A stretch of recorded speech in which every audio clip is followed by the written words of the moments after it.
Altura para analisarmos em estúdio as notícias que marcam a semana, entre elas, naturalmente, as quedas acentuadas das bolsas europeias. André Almeida e João Queiroz, bem-vindos ao Fecho de Contas. André, começando por ti e pela explicação destas quedas acentuadas, às quais o PSI 20 não foge. É apenas a questão das economias europeias, nomeadamente as do euro, estarem a crescer menos do que o previsto, que estão a pressionar os investidores e, consequentemente, as bolsas? Ou será que os investidores até agora estiveram mais distraídos com o BCE e com a possibilidade de Mário Draghi anunciar a compra de obrigações, mas o silêncio do governador do Banco Central Europeu fez com que esses investidores se direcionassem para os dados macroeconómicos?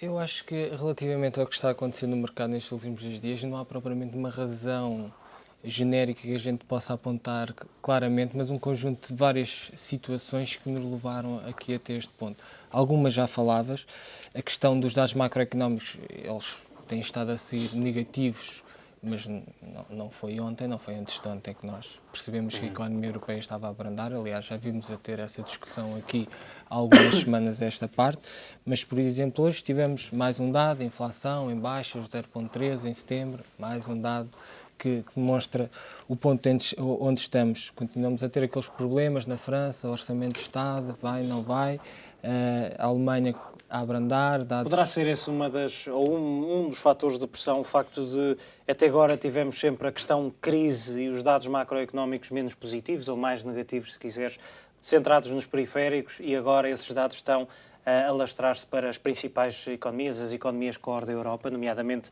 a Alemanha, como falavas. Tivemos a produção industrial, tivemos a questão da confiança também no país, a própria França com a questão das metas do déficit que não vão ser cumpridas novamente. Do ponto de vista macroeconómico, eu percebo o que dizes, mas continuamos a ter e voltamos a ter preocupações com os periféricos. O caso da Grécia não é alheio a nada disto. Aliás, a Grécia na última semana subiu qualquer coisa como 200, nos 10 anos, 200 e muitos pontos base, ou seja, estamos a falar de... Mais de 2%. Estamos a falar de mais de 2% para as pessoas perceberem lá em casa. Portanto, isto foi uma subida muito drástica. Primeiro, pela questão relativamente, focando-nos agora na questão da Grécia, a questão de eles quererem sair antecipadamente do programa. Agora, depois de perceberem que o mercado os pressionou, agora já vieram admitir a possibilidade de pedirem o chamado programa cautelar, que nós tanto aqui discutimos relativamente a Portugal, e depois não acabamos por optar por não ir por aí. E, portanto, a Grécia tem toda essa discussão e levou, segundo consta, ontem estiveram alguns hedge funds, por isso simplesmente a livrarem-se das posições que tinham em dívida grega, e como o mercado de dívida grega tem muito pouca liquidez, qualquer movimento de maior dimensão faz aquilo que nós vimos. E daí a explicação no mercado secundário a 10 anos, a yield que no início da semana estava ligeiramente acima dos 6%, hoje ultrapassou os 9%. Exatamente. Portanto, desse ponto temos essa explicação. Daí aquilo que eu falava, temos pequenas explicações particulares para cada um dos casos. Relativamente, por exemplo, ao S&P, não tem muito que ver com a questão dos dados macroeconómicos, mas há algumas explicações que podem ser dadas. Por exemplo, quando nós olhamos historicamente aquilo que aconteceu no final do primeiro quantitative easing e no final do segundo quantitative easing, tivemos sempre correções do mercado S&P sempre de 10% a 20%. Nós estamos praticamente no final do terceiro está-se programa. Está-se a cumprir a tendência. Está-se a cumprir um bocadinho. Há um padrão. Há aqui um padrão que se está aqui a materializar desse ponto de vista. Até porque já bateu vários máximos este ano. E exatamente, máximos históricos. É preciso não esquecer. Relativamente ainda também ao mercado acionista, toda esta tendência que nós tivemos nos últimos 2 anos com uma grande liquidez do mercado, também tem uma outra explicação que pode ser dada, que tem a ver com o facto de terem entrado no mercado acionista investidores que tipicamente não eram deste mercado, mas que eram do mercado obrigacionista. Como havia ações com dividend yields muito interessantes e que apresentavam volatilidades baixas, porque basicamente quando nós olhamos para o S&P até este verão, o que nós vemos só tem um sentido, é a subida, e paulatinamente a subir sem grandes variações, sem grandes oscilações. Portanto, baixa volatilidade, dividend yields interessantes quando comparado com outras alternativas de investimento, quando nós vimos taxas na Alemanha de dívida até 2 anos, taxas negativas na Alemanha, quando olhamos para os 10 anos ainda agora nos 0,80, ou seja, quando vemos Por exemplo, olhamos para os índices de crédito do chamado high yield, que pagam taxas muito baixas face ao risco que as pessoas estão acarreta investir nesse tipo de ativos. Portanto, houve muitos investidores que foram por este tipo, foram às ações que não eram o natural investidor de ações. E que agora estão a desfazer-se das mesmas ações. E que, naturalmente, como são pouco propensos à volatilidade, ao mínimo movimento, há stops para cumprir e, portanto, há posições para fechar. Isto são algumas das explicações, não sei o que é que o João pode acrescentar dentro aqui. O João, nestes últimos dias, ficou um pouco mais incendiário. Basicamente... Soaram alguns alarmes e, por exemplo, hoje vemos, e eu diria que na última sexta-feira o PSI 20 fez um primeiro teste para quebrar a barreira dos 5.000 pontos, ficou ali nos 5.100 pontos. Hoje já partiu consistentemente, mas não é? hoje ultrapassou bastante para baixo, a tocar nos 4.800 e alguns pontos. E quando se esperava que muitos investidores de longo prazo já tivessem ajustado, ainda quando voltam a ajustar novamente os seus pontos de saída, ou as suas carteiras. E depois há algumas métricas que avolumam e depois o conjunto do ambiente também não torna nada favorável. Mas parece que faço a mesma pergunta que fiz ao André, que é, parece que até agora os investidores andaram, entre aspas, distraídos ou mais concentrados na política monetária e esqueceram um pouco os dados macro que iam saindo menos positivos. Não, eu assumo, deve-se assumir sempre, e eu perfilho um bocado, que os investidores são sempre racionais. Mas há aqui 2 ou 3 pontos de surpresa que provavelmente não se esperaria. Quais são? Principalmente relativamente àquilo que foi a evolução das exportações da Alemanha, surpreendentemente os dados foram muito abaixo daquilo que se esperava. Se eu estive a ver para os dados corretos, os que saíram, salvo erro, no final da semana passada, início desta semana, foram terríveis. Relativamente àquilo que é a evolução do CPI, a inflação implícita, não só na zona euro, mas no global, está muito abaixo daquilo que são os targets, daquilo que são as expectativas, ou, vamos dizer, as estatísticas, o histórico do globo. Se olhamos para a história das últimas 2 décadas, as estimativas estão muito abaixo dos 2%. Outro ponto.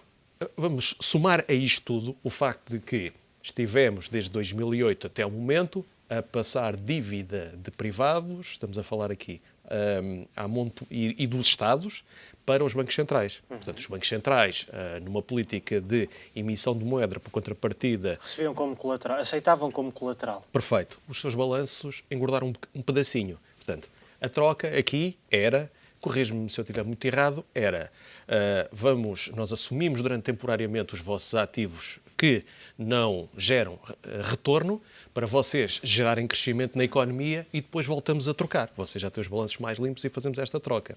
A percepção é que acabou esse prazo, estamos no terceiro quantitative easing relativamente... E não se gerou o crescimento na economia. Não, e relativamente ao BCE, estamos naquele ponto em que vamos entrar num quantitative easing muito conservador, então quem é que pode ajudar? Provavelmente, se calhar, pode ajudar mais a Alemanha, a França e um pouco mais. E relativamente aos outros países, cada um por si novamente. Juntando isto tudo, provavelmente com o grande volume que temos de dívida e o serviço dessa dívida de cada um dos Estados face aos respectivos PIBs, provavelmente com esta desaceleração que se começou a observar relativamente à evolução do PIB global, tivemos o FMI a fazer revisões em baixa relativamente ao PIB global e a percepção de que a inflação é baixa, e pegamos aí na inflação é baixa porquê? Como medida que não há procura para justificar a produção existente, provavelmente aí há um sentimento menos construtivo relativamente àquilo que possa ser a evolução. Isto altera bastante o panorama. Temos agora 2 cenários. É um bocado desta perspectiva que os investidores acomodam o fim do terceiro quantitative easing relativamente ao Fed, ao Banco de Inglaterra, e começamos a repensar se temos perspectivas de começar a evoluir, incorporamos essa perspectiva e vamos pensar de outra forma. Será que a economia já está num ponto, a economia global, já está num ponto em que consegue viver sem estas ajudas por parte dos bancos centrais, que já tem tração suficiente para manter estes ritmos de crescimento? Criou-se aqui, é isso que estás a tentar dizer, criou-se aqui ou um poderá espaço de ter-se criado incerteza. uma dependência face aos quantitative easings? provavelmente, e se calhar é necessário aqui uma fase, uma etapa em que o mercado vai testando. O mercado, as economias e as diversas economias, as economias regionais, relativamente àquilo que é a evolução do mercado de emprego, aquilo que é muitos setores que sofreram bastante com a desalavancagem, provavelmente terá que haver aqui um espaço em que tem que se manter alguma perspectiva de que poderá continuar a haver alguma desalavancagem de uma forma estruturada, não de uma forma tão ríspida. Provavelmente, se calhar, foi por isso que observámos há bocado um responsável do FED, já não me lembro qual era o Estado, a dizer que provavelmente, se calhar, o próprio quantitative easing, se calhar não é para acabar já. Portanto, vamos aguardar também aquele cenário de outubro é muito volátil, cá está. Confirma. Exatamente, vamos ver é que se não passa a tendência. Agora, os analistas técnicos já viram que alguns suportes relevantes foram rompidos, médias móveis de 200 dias também já foram crucificados, portanto, provavelmente há aqui alguma necessidade também de alguma definição e ver em que ponto é que possa haver alguma acalmia. O medo dos investidores neste momento é que estamos em plena agenda de resultados. Se não houver um grau de surpresas mais positivo que negativo e as revisões de crescimento dos resultados não voltam aos 2 dígitos, o que é que eu quero dizer com isto?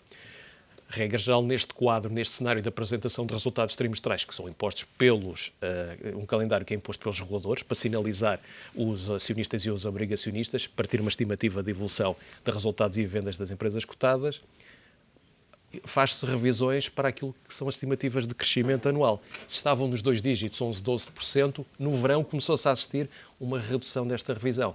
Provavelmente isso já não é tão complacente com os múltiplos que temos observado, estimados, price to book values e André, o João tocou aqui num ponto que era e que faz parte da minha próxima pergunta, que é toda esta situação conjuntural da zona euro pode alterar a política monetária da Fed?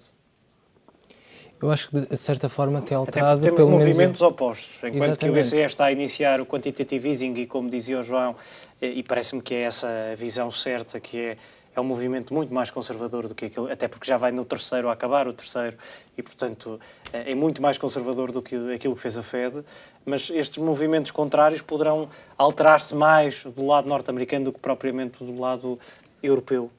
Eu concordo com isso no sentido... Por alguns pontos. Por exemplo, aquela revisão dos macroeconómica, das perspectivas que o FMI fez, que o João falava. De todos os blocos económicos, foram todos revistos em baixa, com exceção dos Estados Unidos, que mantiveram as expectativas de crescimento macroeconómico. Se nós atendermos àquilo que foi o movimento, por exemplo, do euro-dólar, mas podemos olhar para o dólar face a outras moedas, do euro-dólar no último mês, nós vimos que o dólar se fortaleceu bastante, um bocadinho por tudo aquilo que o BCE veio falar, desde a implementação do bonds, ABS, o TLTRO, tudo isso nestes últimos 2-3 meses permitiu que o dólar se fortalecesse contra o euro. Naturalmente que a Fed teve que se tornar um bocadinho mais vocal aqui, e um bocadinho esta afirmação que o João falava aqui, esta afirmação deste governador de uma das reservas federais, vem um bocadinho nesse sentido, e nós vemos agora até o euro a recuperar nos últimos dias, a fortalecer-se um pouco, porque vem um bocadinho nesse sentido. Estas ameaças de que o quantitative easing, atenção, o quantitative easing é para parar em outubro, bem, se calhar não será bem assim.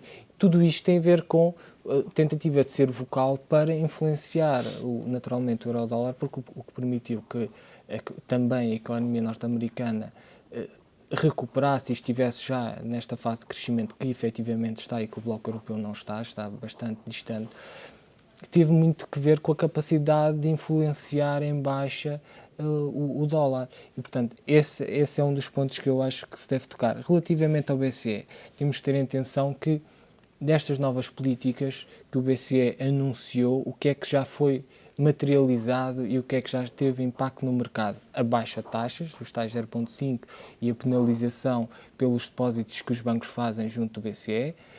Houve um primeiro TLTRO mas que não foi muito procurado. Tivemos a oportunidade também de já discutir aqui o porquê dele não ter sido procurado e de os bancos estarem um bocadinho à espera do segundo TLTRO.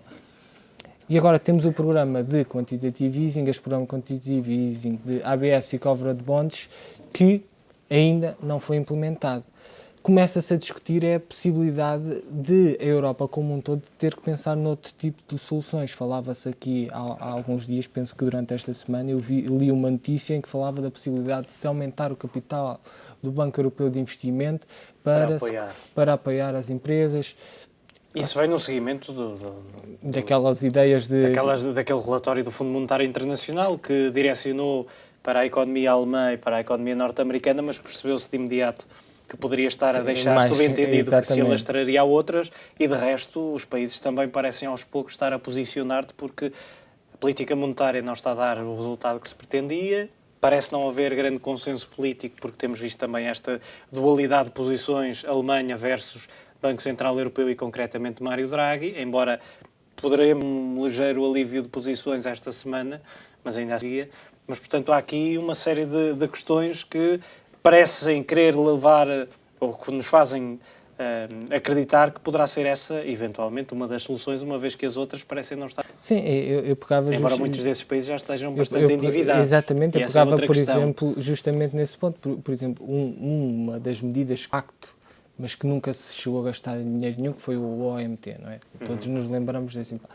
Essa está a ser discutida no Tribunal Europeu, a questão de se Draghi foi para além do mandato do BCE e no próprio Supremo e no próprio Tribunal Constitucional alemão. Exatamente, portanto, essa foi a própria Alemanha que contestou. Portanto. Apareceram em algumas notícias, acho que se calhar todos viram aquela fotografia na reunião anual do FMI. Em que está Wolfgang Schäuble e Mário Draghi com faces, ou expressões faciais completamente opostas. É assim, o mercado também já percebeu que se calhar Draghi está a utilizar muita palavra para tentar não gastar dinheiro e se calhar está na altura de testar um bocadinho o BCE e a sua capacidade de reação. Portanto, neste momento, e aquilo que o mercado fez ontem, fez hoje e não sabemos o que poderá fazer agora durante o resto deste mês, poderá também servir como um teste à capacidade do BCE de efetivamente implementar pelo menos estas medidas que já anunciou e chegar com força ou não, isso vamos ver, ou então sair assim um bocadinho um tiro furado, como se costuma dizer aqui, utilizando uma expressão um bocadinho popular. João, a verdade é que podemos dizer que a Alemanha, aos poucos e da pior forma, começa a perceber-se que este fincapé e o facto dos seus principais parceiros estarem em crise também não abona nada em favor da economia alemã, que tem-se ressentido também pelos vários dados macroeconómicos que têm sido conhecidos. E se calhar começa a perceber que é melhor ceder um bocadinho. Com alguma bondade, provavelmente, vamos acreditar nesse cenário. Eu acho que provavelmente o cenário mais verdadeiro deve ser este, ou mais próximo. Vou atribuir maior probabilidade a este cenário que vou dizer. Dentro dos países emergentes, China e a Rússia, provavelmente as coisas não estão tão florescentes como se esperaria. A questão da Rússia... Esta questão geopolítica também acabou por afetar a economia russa. Basta olhar para os vários leilões de dívida que não ocorreram este ano. Pois, exatamente. E depois a evolução que o rublo teve durante as últimas semanas, em depreciação histórica relativamente a algumas divisas, como por exemplo o dólar. O facto da queda do preço do crude, estamos em mínimos de 2 anos, mais ou menos. Provavelmente já deve ter feito uma quebra dos 80, ou ter testado uma quebra dos $80 por barril, o WTI, o de Texas. Nessa área. Relativamente à China, se calhar vale a pena revisitarmos outra vez aquele ponto. Crescimento de 7,5% parece bastante expressivo. Efetivamente, 7,5% é um crescimento interessantíssimo, principalmente para uma pequena economia muito aberta. Agora, relativamente a um espaço geográfico como a China, para quem o serviço da dívida subiu da casa dos 20 e qualquer coisa para a casa dos 30 e tal, para quase 40% do seu PIB, provavelmente 7,5% já não é assim um crescimento tão expressivo. Pronto. Estes dois mercados são relevantes. 7,5% partindo do pressuposto de que vai ser conseguido, porque a tendência tem sido descendente. Pronto. E as grandes as expectativas revisões em baixo cá está, e que foi incorporado relativamente também, cristalizado naquela projeção do FMI. E basta olhar, Exato. por exemplo, já agora, se me permites, a questão dos PMI que têm saído, os do HSBC saem mais pessimistas, se quisermos, e depois os oficiais de Pequim saem sempre um bocadinho melhores. Mas a verdade é que, mesmo assim, têm-se vindo a degradar esses sinais. É verdade, mesmo que de vez em quando surja do nada um resultado bastante mais positivo. Mas vamos olhar e tirar umas médias desses indicadores, mas no global nota-se também que muitas empresas não investem tanto, ou muito investimento é feito mais na Europa do que propriamente na China. Provavelmente também, se calhar, faz algum sentido assumir isso que estamos a observar tanto. Voltando à tua questão relevante, que era, então, a Alemanha provavelmente está a olhar mais para os seus parceiros, provavelmente, se calhar, está-se a ressentir um bocado que esses dois grandes blocos provavelmente já podem constituir alguma incerteza em termos daquilo que são os seus mercados de exportação, com maior margem de receita, e provavelmente, se calhar, têm que olhar mais uma perspectiva mais interna. Agora, provavelmente, qual é o típico pensamento, ou qual é o pensamento dominante relativamente à estrutura, o racional económico germânico?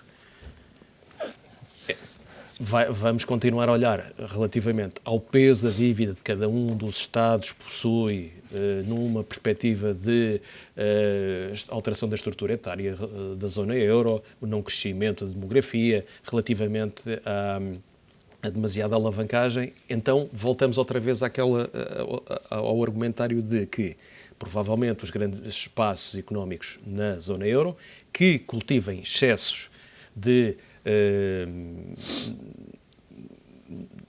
saldo da balança do Estado ou das suas trocas com o exterior, provavelmente faz sentido cristalizarem isso sobre a forma de crescimento relativamente aos tantos blocos. Mas provavelmente, se calhar, estão a aguardar mais algum espaço de tempo, não sei bem porquê, mas nota-se que continuam aqui com um conservadorismo que se calhar só pode ser alterado, se calhar mais num cenário de deflação. Agora, é interessante não entrarmos no cenário de deflação para se poder utilizar alguns tipos de instrumentos.